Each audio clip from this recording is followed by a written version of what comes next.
Assalamualaikum warahmatullahi wabarakatuh.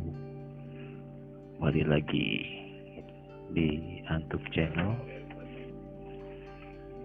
Hari ini Rabu 27 Januari 2021. Halo guys, selamat bertemu kembali. Kali ini saya akan mengulas sebuah buku mengenai tanaman hias gladiol. Gladiol merupakan tanaman bunga potong yang banyak dibudidayakan oleh petani di Indonesia karena memang mampu memberikan keuntungan secara finansial. Samping itu, banyak juga yang memanfaatkan sebagai tanaman taman. Bunganya cukup beragam guys, baik dalam warna, bentuk maupun ukuran.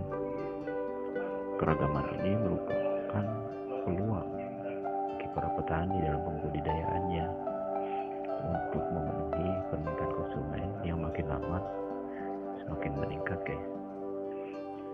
Pengadaan varietasnya terutama yang berkualitas baik sesuai dengan permintaan konsumen merupakan hal yang sangat diprioritaskan untuk penelitian juga dan pengembangannya. Pola budidaya gladiol masih perlu ditingkatkan sehingga kebutuhan pasar dalam negeri maupun luar negeri mengenai kualitas dapat juga dipenuhi. Aspek apa saja ya mengenai gladiol mencakup tinjauan tentang botani, ekologi, pemeliharaan, cara perbanyakan, kultur teknik, pengendalian hama dan penyakit, pasca panen, dan agroekologi. Dengan demikian diharapkan dapat menambah hasanah pengetahuan bagi para petani dan pengembang pembudidaya mengenai komoditas bidang tanaman hias.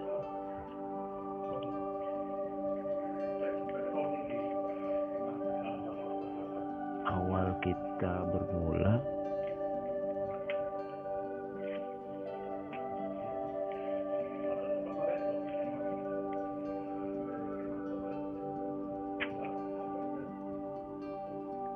dari asal kata guys.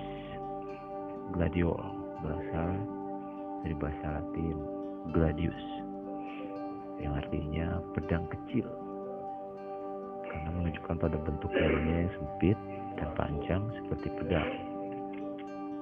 Genus Gladiolus banyak, ada sampai 180 spesies. Ini hanya tanaman yang semusim guys, berbentuk herba. Dia juga masuk dalam famili Iridaceae. Asal mula gladiol itu dari negara Afrika Selatan guys, udah menyebar juga sampai ke Asia sejak tahun 200 tahun yang silam. Kemudian pada tahun 1730 mulai memasuki daratan Eropa dan berkembang baik di negeri. Oh, ternyata Belanda guys. Next, klasifikasinya, divisinya, dia tuh Tracheophyta. Subdivisi Pteropsida. Kelas Angiospermae. Subkelas Monocotyledoneae. Ordo Iridales. Famili Iridaceae. Genus Gladiolus. Spesies Gladiolus hybridus. Nanti kalau untuk pertanyaan kata-kata itu ada di deskripsi, guys.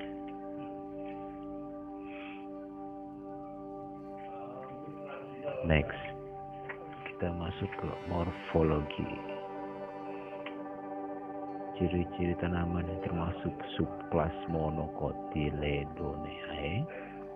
Tanaman gladiol berakar serabut. Namun demikian, tanaman gladiol membentuk pula akar kontraktil yang tumbuh pada saat pembentukan subang baru. Akar tersebut berdaging, punya diameter kurang lebih 0,7 cm, berwarna putih. Fungsinya menyangga dan menempatkan subang baru, guys, pada lapisan tanah yang tepat. Sehingga bila subang induk telah mengkerut, maka subang baru akan terletak pada lokasi yang lebih aman. Akar kontraktil mempunyai sejumlah rambut halus, guys, yang fungsinya sebagai penyerap air dan organ penyimpan sementara.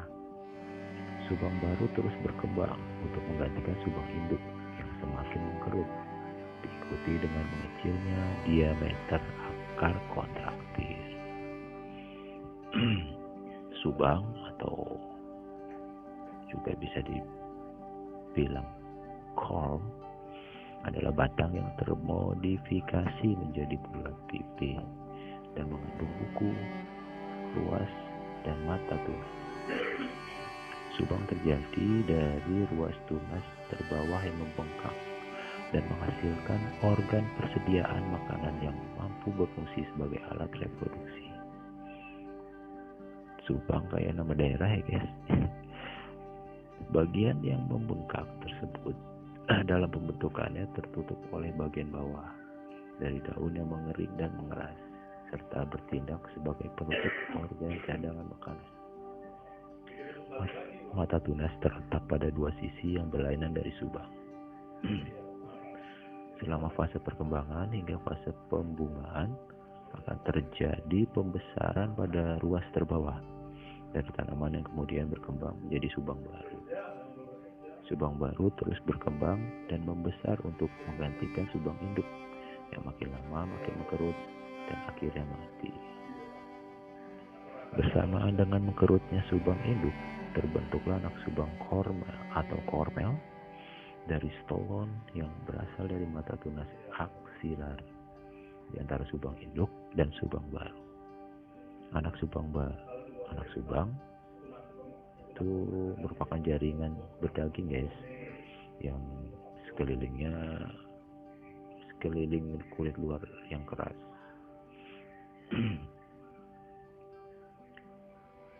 Jumlah anak subang yang terbentuk bervariasi tergantung kultivar dan kedalaman tanam. Anak subang juga dapat berfungsi sebagai alat pembiakan vegetatif ternyata, guys, tetapi membutuhkan waktu yang cukup lama hingga saat menghasilkan bunga berukuran standar, yaitu antara 2 sampai 4 tahun. Cukup lama juga ya untuk menghasilkan bunga dengan kualitas yang baik. Ukuran subang bibit yang digunakan berdiameter lebih dari 3 cm. Subang dan anak subang gladiol disajikan pada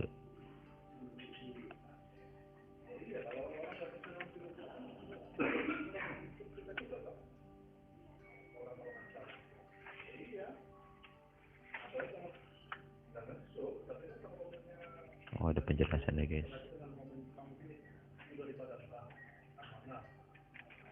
Nanti bisa lihat di deskripsi.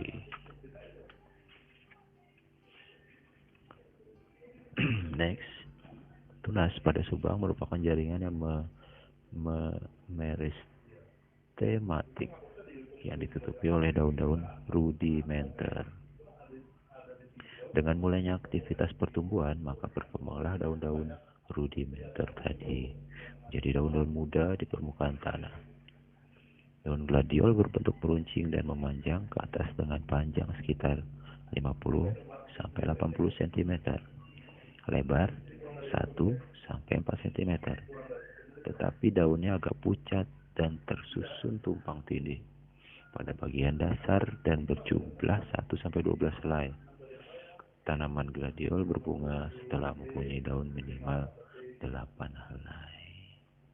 Oke, cukup sekian. Nanti akan saya sambung. Jangan lupa like, subscribe, comment, and share. Terima kasih. Assalamualaikum warahmatullahi wabarakatuh.